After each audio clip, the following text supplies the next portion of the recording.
E aí, gente, alguns de vocês já me conhecem do TikTok, outros já viraram meus inscritos e você pode ter caído de paraquedas aqui, sendo chamado pelo vídeo, o YouTube pode ter te recomendado. Então aqui embaixo vocês podem pôr de onde vocês vieram pra gente poder interagir, porque quem viu meu primeiro vídeo sabe que eu interajo bastante. E no vídeo de hoje eu vim continuar a contar a história cronológica do universo de The Vampire Diaries, The Originals e Legacies, com a parte 2 desse vídeo. Nessa parte nós vamos abordar a criação das duplicatas, do Hollow e a história das nossas irmãs bruxas, Dahlia e Esther Michelson. Bom, na primeira parte, no primeiro vídeo, a gente falou sobre a criação do inferno, sobre o Cade, sobre as sereias e sobre a história de amor e traição da Qetsiyah, do Silas e da Amara. Mas uma coisa que eu acabei deixando de fora daquele vídeo para começar a nossa parte 2 foi o que aconteceu após a Qetsiyah ter transformado a Amara em âncora e trancado o Silas com a cura numa caverna. Porque, né, a Qetsiyah, quando viu que o Silas e a Amara tinham tomado a imortalidade que ela criou para ela e para o Silas, ela criou uma cura para que quando o Silas tomasse, ele voltasse a ser bruxo, se matasse e ficasse preso do outro lado que ela criou. E assim ficaria preso com ela para sempre. Só que o Silas foi teimoso e nunca tomou a cura, né? Por 2000 anos ele nunca tomou. Toda essa história aconteceu basicamente, assim, 2000 anos antes de Cristo. E após tudo isso, o universo, né, a natureza, que pode-se dizer que a natureza é o ser onipresente, onisciente, é como se fosse o Deus do universo de The Vampire Diaries, que dita as regras e etc. daquele universo, achou uma falta de respeito enorme a Qetsiyah ter criado um ser imortal. Caio, mas já existia um ser imortal que era o Cade, que eram as sereias. Então, eu cheguei a, eu acho que citar isso no primeiro vídeo, que a imortalidade do Cade e das sereias, eles não estavam vivos. Tanto o Cade quanto as sereias precisaram morrer e voltaram como almas do inferno. Então, eles não estavam literalmente vivos. Então, acabou não quebrando nenhuma regra da natureza, diferente do Silas e da Amara, que eram pessoas em carne e osso vivas que haviam se tornado imortais. E aí teve todo aquele lance bem Romeu e Julieta, deles não poderem ficar juntos, e aí a natureza criou uma coisa. Bom, já que vocês dois nunca vão morrer, em teoria, eu vou criar cópias de vocês que vão nascer de tantos em tantos anos. Existem pessoas que dizem que de 100 em 100 anos nasce uma duplicata.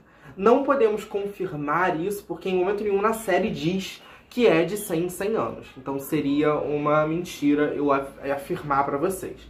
Mas de tanto em tanto tempo, nasceriam versões da Amara e versões do Silas no mundo para que fossem mortais e pudessem morrer. E isso era chamado a lenda da duplicata. E aí a gente conheceu algumas duplicatas, como a Tati, a Helena, a Catherine e o Stefan e o Tom. Mas isso fica para um vídeo mais pra frente. Bom, e ainda sobre a duplicata era o seguinte, o sangue de duplicatas é sempre usado em muitos rituais, porque é um sangue muito poderoso, porque é como se a duplicata fosse criada diretamente por essa natureza, por esse universo, por esse Deus que toma conta de tudo aquilo ali. Sim, gente, todas as duplicatas mulheres vêm da mesma árvore genealógica. Então a Amara, ela, a família dela ali, ela não teve filhos, mas com certeza ela tinha irmãos ou irmãs, primos, primas, tios, etc., que carregavam o sangue da família dela e que se tornou o sangue da família Petrova.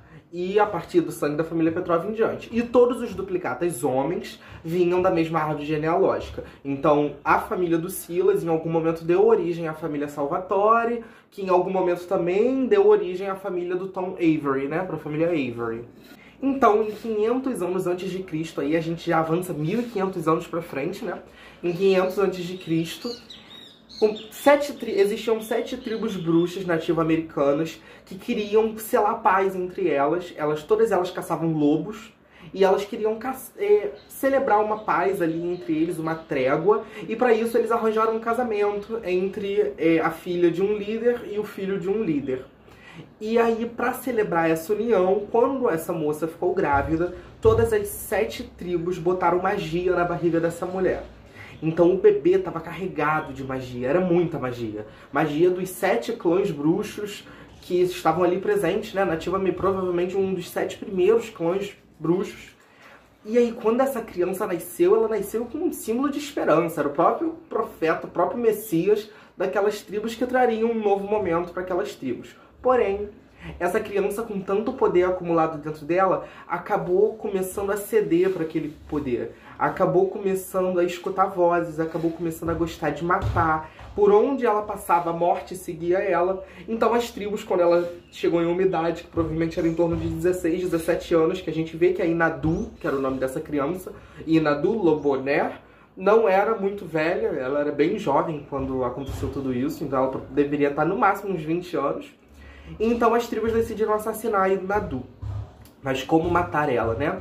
Eles precisaram encantar um machado com a magia dos 7 clãs também, conseguiram capturar ela, e a própria mãe era a única pessoa que poderia matar a Inadu, já que foi ela que deu à luz a Inadu. Então a mãe mata a Inadu, né? Ela corta ela em pedaços, eu acredito, né? Porque foi a machado. Porém, a Inadu já era uma pessoa bem esperta e uma bruxa bem poderosa. E no último momento, quando ela vai morrer, a gente sabe que existem 2 tipos de feitiços. O feitiço que quando o bruxo morre, o feitiço acaba. E o feitiço, quando o bruxo morre, o feitiço se torna permanente.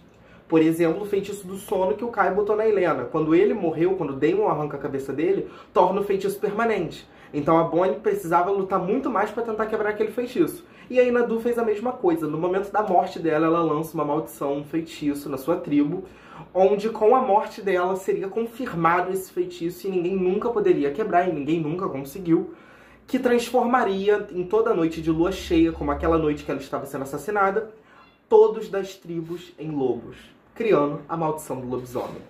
Isso foi uma cartada meio que irônica da Inadu, né? Tipo, vocês caçam lobos, então agora vocês serão lobos durante a lua cheia para serem caçados por outras pessoas.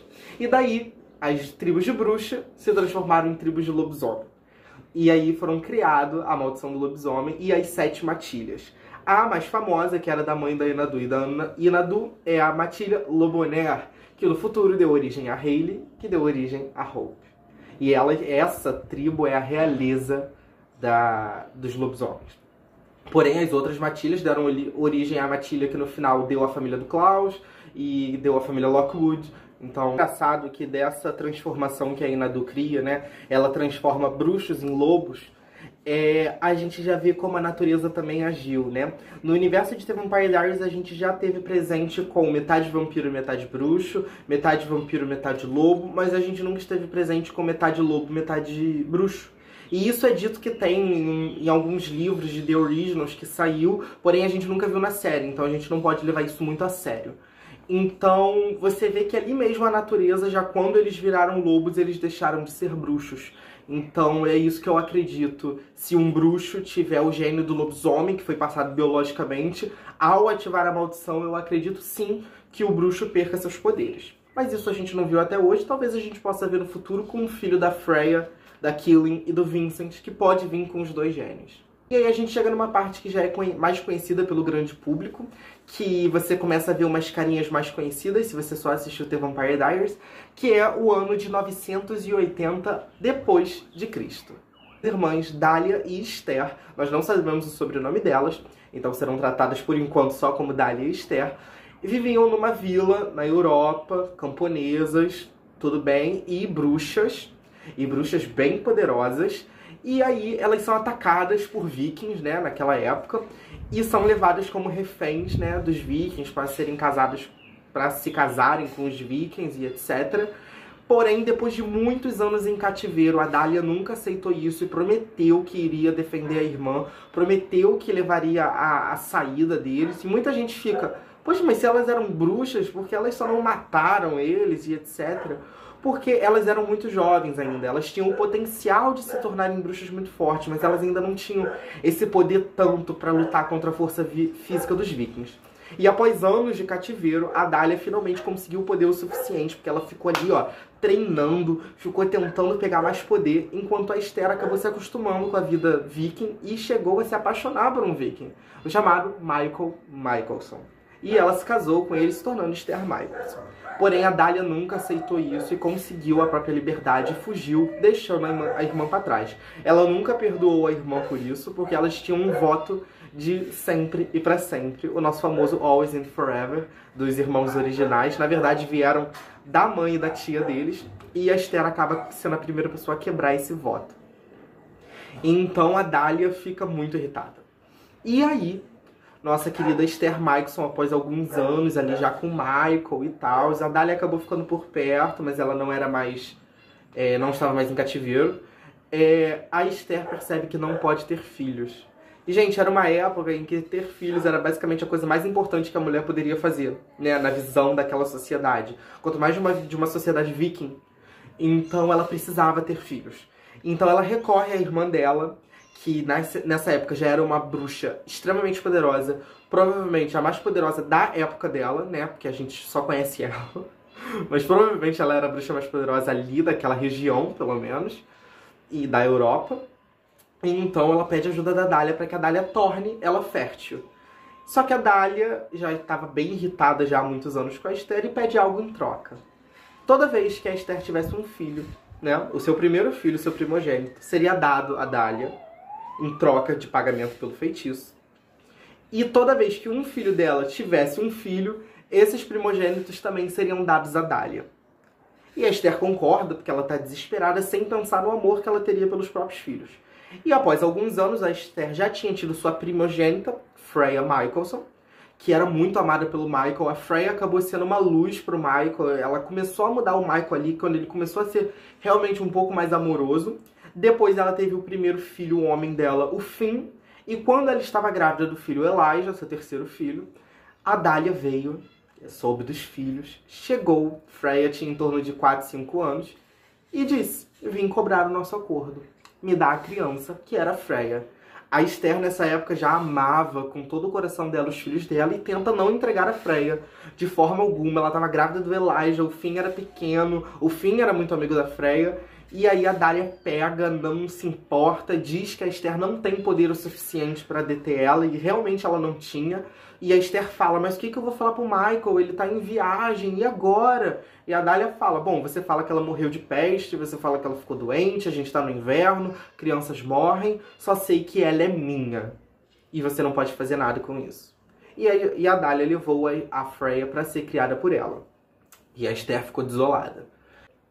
Só que a Dália, ela queria muito poder para ela. O objetivo da Dália era ser imortal, de um jeito que a natureza não viesse cobrar isso, e de ter muito poder. E ela sabia que todo primogênito da linhagem delas...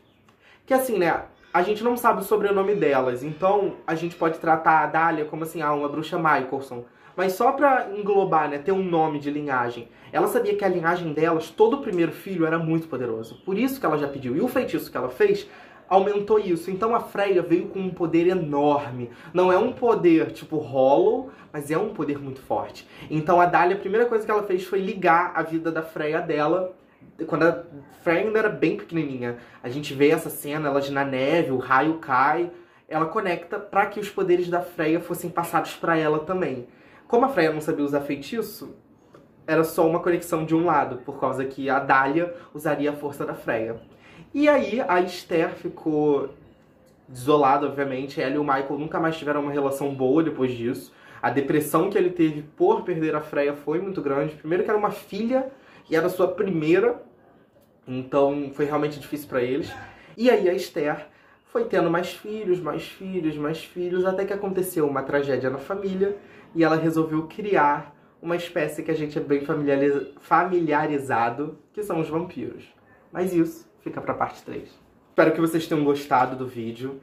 Acabou atrasando um pouco, gente, por causa de faculdade, uma loucura. Mas comentem se vocês querem parte 3, eu contando a história dos vampiros originais. A gente chegando mais ainda numa parte aí que a gente conhece bastante. E me sigam no TikTok, se você me conheceu por aqui. Vai estar aqui descrito na tela. Me sigam lá no TikTok, você que me conheceu por aqui, vai estar descrito aqui na tela. Podem me seguir no Instagram, eu sou bem legal também. E aos meus seguidores do TikTok, muito obrigado por estarem vindo pra cá. A gente já tem aí mais de 300 seguidores por aqui e eu quero cada vez mais crescer pra tudo que eu faço no TikTok eu também trazer pra cá, tirar muitas dúvidas. Comentem bastante, interajam comigo, que eu amo, eu respondo todo mundo no último vídeo, pelo menos eu respondo todo mundo, eu acredito, até agora. Então comentem muito e é isso. Obrigado.